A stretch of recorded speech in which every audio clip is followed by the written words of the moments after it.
ये पुराने टाइम थी, इसी टाइम में यही सोच रहा था कि खेती का काम कर लेंगे, ट्रैक्टर चला लेंगे। मुख्य लक्ष्य ये है कि मुझे आईएएस बनना है और इस कार्य में सबसे बड़ा सहयोग रहता है मेरी वाइफ का।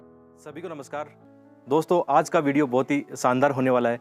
अभी हाल ही में हमने 1 लाख सब्सक्राइबर का लक्ष्य हासिल किया है और ये आप लोगों के प्यार और विश्वास का कमाल है। और हमें यूट्यूब ने भी एक अवार्ड दिया है जो आप सभी का अवार्ड है, मैं आपको अभी दिखाऊंगा। और आज मेरे साथ में मेरे माता पिता भी हैं। आप लोगों ने कई बार कमेंट किया कि आप अपने परिवार से भी मिलवाएं और एक आज अच्छा मौका था, तो हम अच्छी बातें करने वाले हैं। साथ में आपको अवार्ड दिखा देता हूँ कि अभी अवार्ड की भी हम अनबॉक्सिंग करने वाले हैं। बहुत ही ये शानदार एक हमारे लिए अवसर है और एक खुशी की बात है कि हम जो कार्य करते हैं उनका जब हमें अवार्ड मिलता है तो और हमें ज़्यादा मतलब मोटिवेशन मिलता है। तो अभी हम इसकी अनबॉक्सिंग करने वाले हैं। इससे पहले मैं आप लोगों को अपने माता पिता से मिलाना चाहता हूँ। आपको मैंने कई बार बताया कि मैं एक फार्मर फैमिली से बिलोंग करता हूँ। मेरे माता पिता जो हैं किसान हैं और आज मैं आपको मिलवाने वाला हूँ। सबसे पहले मैं अपने पिताजी से एक बार मिलाता हूँ और हम बात करते हैं कि जैसे आपने देखा होगा कि जैसे यूपीएससी की जर्नी में ऐसा होता है बहुत बार कि हमारा समय जो है काफ़ी लंबा हो जाता है, तो इसमें परिवार का सपोर्ट सबसे इम्पोर्टेंट सपोर्ट होता है। मुझे 7-8 साल हो गए यूपीएससी की तैयारी करते हुए, लेकिन सबसे जो इम्पोर्टेंट बात है कि यार आपका माता पिता का आप पर जो विश्वास होता है ना, वही आपको आगे ले जाता है। जैसे मैं अभी भी यूपीएससी की तैयारी कर रहा हूँ, इस साल एग्ज़ाम देने वाला हूँ और मुझे पूर्ण विश्वास है कि हमारा जो लक्ष्य है वो जल्दी है हम हासिल कर लेंगे। क्योंकि आपको पता है कि 3 बार आईएएस इंटरव्यू तक पहुँचा हूँ, तो कई बार चुनौतियाँ रहती है, संघर्ष रहता है, समाज का प्रेशर रहता है, परिवार का प्रेशर रहता है। लेकिन मेरे मामले में ऐसा नहीं था कि इतना ज़्यादा सपोर्ट था, इसी वजह से मैं शायद टिक पाया हूँ यहाँ तक। चलो पिताजी से बात करते हैं। कैसा लग रहा है आपको ये अवार्ड आज मिला हमें? हाँ, बहुत अच्छा लग रहा है। हाँ। और मेहनत का फल है। हाँ। सब बच्चों को पढ़ाते हो आप, और आप मेहनत की है कि सबकी हमारी वजह से मान लो या किसी से वजह मान लो, सब परिवार की वजह से मान लो, बहुत बढ़िया काम किया है। जो अवार्ड मिला है यही बहुत अच्छा है। और सब बड़े बच्चों को पढ़ाओ, हम तो ये कह रहे हैं आप ही पढ़ो और बच्चों को भी पढ़ाओ, ये बात है हमारी सोच। जैसे आपके बारे में जानना चाहते हैं, तो आप कभी मतलब पढ़ नहीं पाए या आपको जैसे स्कूल जाने का मौका नहीं मिला? तो ये पुराने टाइम थी, इसी टाइम में यही सोच रहा था कि खेती का काम कर लेंगे, ट्रैक्टर चला लेंगे, मशीन चला लेंगे, यही हाँ। इसी टाइम में दिमाग ही यही था सबका। हाँ। नहीं सोच रहे थे कि हम पढ़ के ये नौकरी लगेंगे, ये लगेंगे। ये परिवार में एक नौकरी लग जाता था फौज में कहीं भी, वो इतना ही सोचते थे पहले, ये बात है। जैसे मुझे काफ़ी टाइम लग रहा है आईएएस बनने में, जैसे 7-8 साल हो गए, आपने अच्छा खासा निवेश भी किया है, तो आपको ये कभी बुरा नहीं लगता कि यार बेटे की तैयारी करते हुए बहुत साल हो गए, तो जल्दी से कोई और अब नौकरी तो लग जाए? क्या लगते हैं, वो तो सोचते हैं नौकरी लगा तो अच्छा है, नहीं लगेंगे तो ये क्या है, कोई साथ में तो कुछ जाना है नहीं। हाँ। हम तो ये सोच रहे हैं सक्सेस यार दूसरे को सोच के करें, बढ़िया है, अच्छा है। तो अभी हम मम्मी से बात करते हैं और मैंने बताया कि हमेशा मेरी ताकत रही है मम्मी, क्योंकि आप लोग पूछते हो ना कि यार इतना मतलब साहस कहाँ से आता है या इतना धैर्य कहाँ से आता है या मेहनत करने का जो जज्बा कहाँ से आता है, तो मैंने हमेशा बताया कि माँ से आता है। तो हम बात करते हैं। तो आज कैसा लग रहा है आपको? बढ़िया लग रहा है। मैं तो बच्चा ने पढ़ा दी यार, और कि जाना को नहीं। हाँ। और बढ़िया है। जानते सब हो, इतना आपने, जैसे मैं अपना कहूँ तो इतना पढ़ा लिखा कि मुझे एक अच्छा काबिल इंसान बना दिया, इससे बड़ी क्या बात हो सकती है।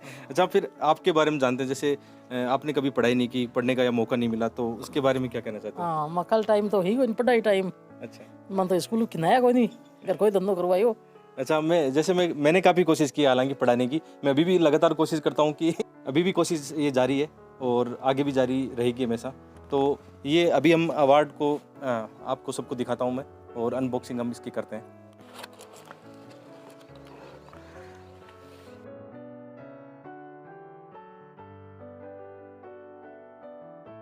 ये यूट्यूब की तरफ से एक सर्टिफिकेट है जो हमें याद दिलाता है हमारी जिम्मेदारियाँ, कि आगे भी हम ऐसे ही काम करते रहें।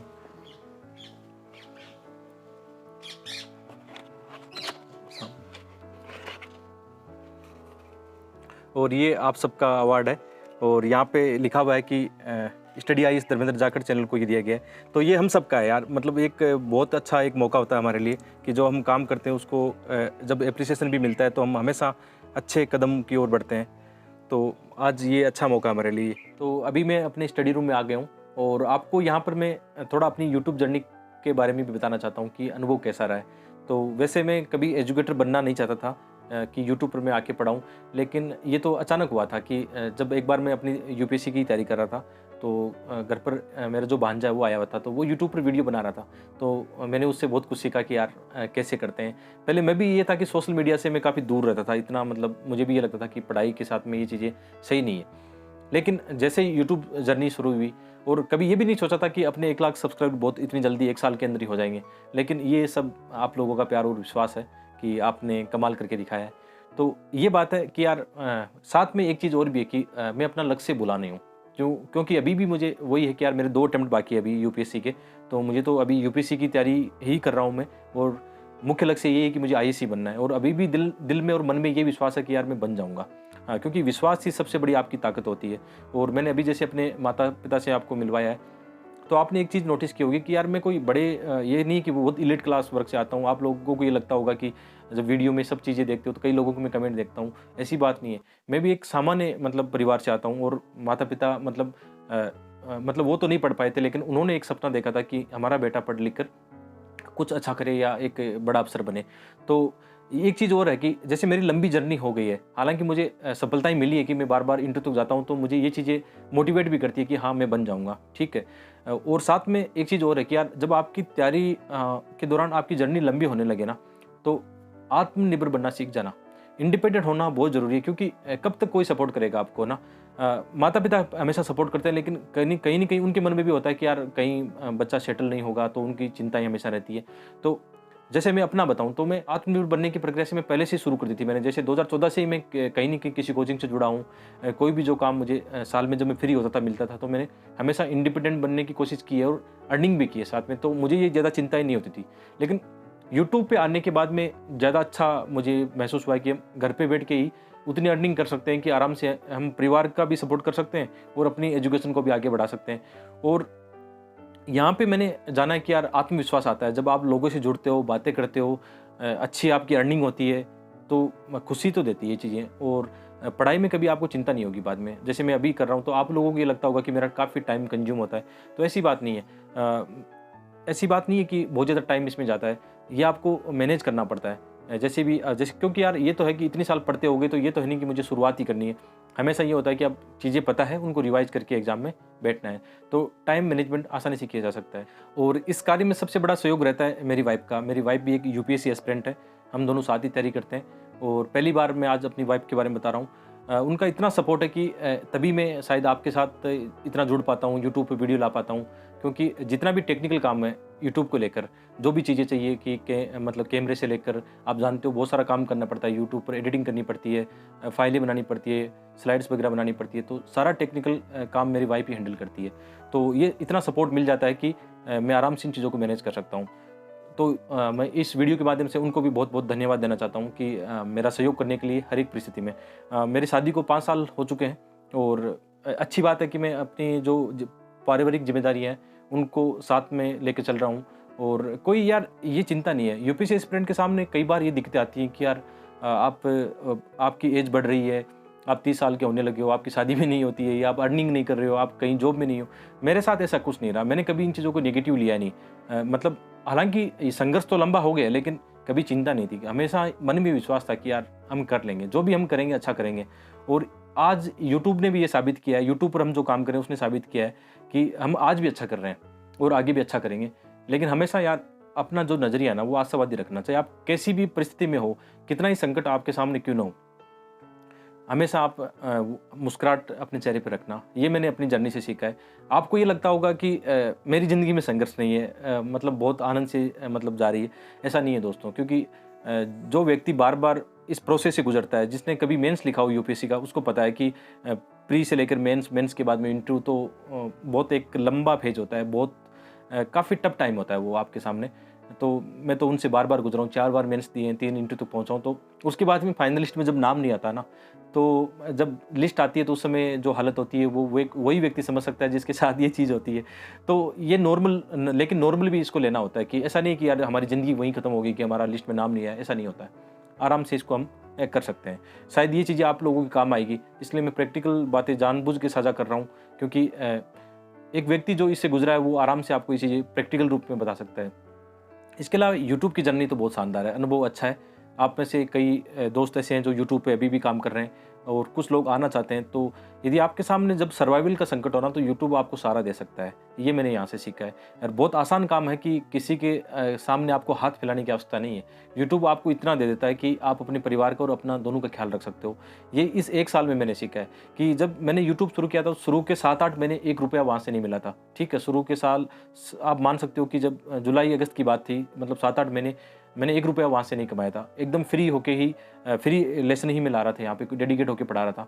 ठीक है, लेकिन बाद में जब चैनल मोनेटाइज हुआ और आप लोगों का प्यार रहा, बीच में मतलब अच्छा आप लोगों ने सपोर्ट किया है, तो आज ये है कि यार अच्छी खासी इनकम यहाँ से होती है। मैं झुठला नहीं सकता कि यहाँ से इनकम नहीं होती, बहुत अच्छी खासी इनकम होती है। आज हमें स्पॉन्सरशिप भी आने लगी है, अच्छी स्पॉन्सरशिप मिलने लगी है। यूट्यूब पे आपकी जो कमाई है ना, एडसेंस से बहुत कम होती है। मैं भी एक चीज़ बता देता हूँ आप लोगों को, यदि काफ़ी डाउट रहते हैं, जो आप वीडियो देखते हो उसमें ऐड आते हैं, उसकी कमाई बहुत कम होती है। मतलब उससे तो ये होता है कि आप यूट्यूब की वीडियो भी नहीं बना पाओगे। लेकिन आपको जब स्पॉन्सरशिप मिलने लगती है ना, वो आपकी आय का एक मुख्य जरिया होती है। तो कई बार आपने वीडियो देखे होंगे, बीच में स्पॉन्सरशिप आती है, तो आपको बुरा भी लगता होगा यार कि सर स्पॉन्सरशिप क्यों लाते हैं। तो दोस्तों, यूट्यूब पे सर्वाइवल करने का एकमात्र ये तरीका होता है कि आपको स्पॉन्सरशिप नहीं होगी ना, तो आप कितने दिन काम कर पाओगे। आप जितना एफर्ट लगाते हो, जैसे मैं आप लोगों को डेली नोट्स बना के द हिंदू के या कोई भी नोट्स बना के टेलीग्राम पे शेयर कर रहा हूँ, तो कितना मोटिवेशन होगा फ्री में शेयर करेगा, ये सच्चाई है ना। तो आपको स्पॉन्सरशिप चाहिए, तो टेलीग्राम पे भी जैसे आपको कई बार स्पॉन्सरशिप देखने को मिलती है, कुछ मैं स्लाइड्स या किसी कोई एड को मैं वहाँ पे शेयर करता हूँ, तो वो स्पॉन्सरशिप का पार्ट होता है। तो वही एक अच्छी कमाई का जरिया होता है। ठीक है, तो आप में से किसी को बुरा लगता है तो बुरा लगना नहीं चाहिए। एक्चुअल में कोई किसी भी यूट्यूबर को देख लो आप, है ना, ऐसा करना पड़ता है, सर्वाइवल के लिए करना पड़ता है। या फिर मेरे पास ये है कि मैं स्पॉन्सरशिप नहीं लेता हूँ, एक आपकी बात मानता हूँ कि मुझे स्पॉन्सरशिप नहीं लेनी चाहिए। तो फिर ये कि बड़ी कोचिंग के साथ जुड़ना पड़ेगा। आप जानते हो कि जहाँ पे आज हम इतना अच्छा फ्री में आपको मैं कंटेंट दे रहा हूँ, यदि मैं स्पॉन्सरशिप नहीं लूँ तो मुझे फिर बड़ी कोचिंग का सहारा लेना पड़ेगा। क्योंकि आप ये जानते हो कि मैं जिस फैमिली से आता हूँ, तो परिवार की भी जिम्मेदारी है, शादीशुदा भी हूँ, मतलब अपनी पढ़ाई भी करनी है, तो विदाउट इनकम कैसे चलेगा ना। तो ये प्रैक्टिकल बातें आप समझ लो। और यूट्यूब पे आने से आपको इन चीज़ों का मतलब फ़ायदा भी होगा कि आप अपनी आजीविका को सुनिश्चित कर सकते हो। जैसे कि आज मुझे फ़ायदा मिल रहा है, आप लोगों का सहयोग है, आप लोगों का प्यार है, और ऐसे ही बनाए रखना यार। मतलब इस जर्नी के दौरान कई लोग और भी मेरे साथ आए थे जिन्होंने मुझे हमेशा सपोर्ट किया। कई लोग इंस्पिरेशन की तरह थे जिन्होंने मुझे यूट्यूब पर आने के लिए प्रेरित किया। उन सब का भी बहुत बहुत धन्यवाद देना चाहता हूँ। बाकी धन्यवाद तो यार आप सभी का है, मतलब आप सभी का ही प्यार और विश्वास है जिसके कारण आज हम टिके हुए हैं और आगे बढ़ेंगे। चाहता हूँ कि इस वीडियो को भी आप प्यार दोगे, लाइक करोगे, शेयर करोगे, कमेंट करके बताओगे कैसा आज आपको ये वीडियो लगा है।